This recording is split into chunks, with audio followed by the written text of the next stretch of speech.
Alright guys, here we have the summer corn agnolotti. Here are our ingredients, and we're going to start cooking soon. Alright, so we're about to put our agnolottis in the boiling water that's been salted. Make sure that they stay frozen before you put them in the water, guys, okay? And then they're going to cook and float up about 2 to 3 minutes. Pause. Float. Now, in the meantime, your crispy pork that you're going to have, place it into a high-sided saute pan like this, warm it back up, and then we're going to add in our sauce. This is the light tomato cream, pretty similar to a vodka sauce.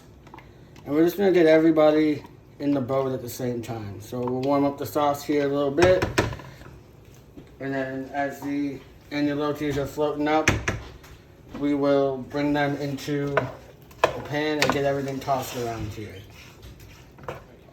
Alright, so now we're going to be bringing the pasta noodles right into the sauce here.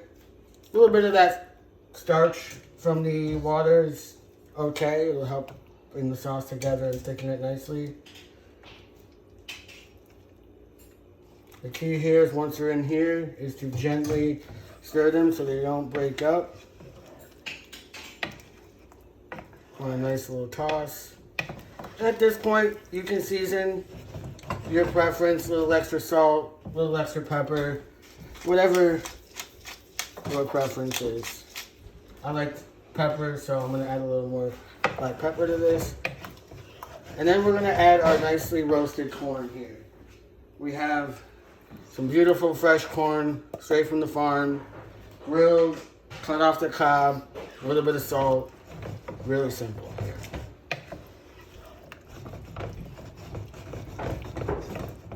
Once everything gets nice and hot, we're going to plate this up and garnish it with the Fresno chilies and the pecorino romano.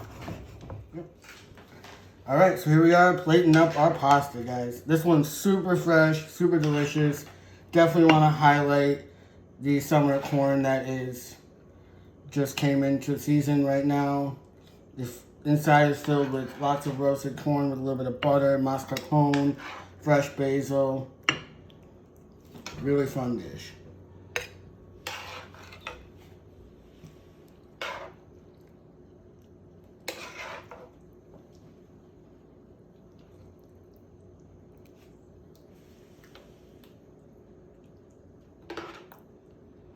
A little more of the tasty bits on top, that crispy pork that we've warmed up, a little bit of that fresh corn, a little bit of extra sauce.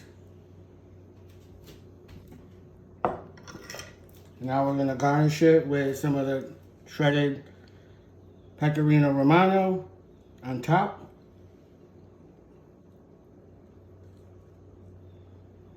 And then for a nice little kick and some brightness, we have the pickled Fresnos here. Now these came from the farm. You have a little bit of heat. I recommend maybe trying one on your own before to see how many you'd like on top. But they definitely will add some brightness, a little bit of heat with all that sweet corn and the rich pork. I think it's a really nice compliment. Alright, there we are, guys. There's this week's delicious pasta. The sweet summer corn agnolotti with crispy pork, pecorino romano, and pickled Fresnos. Enjoy.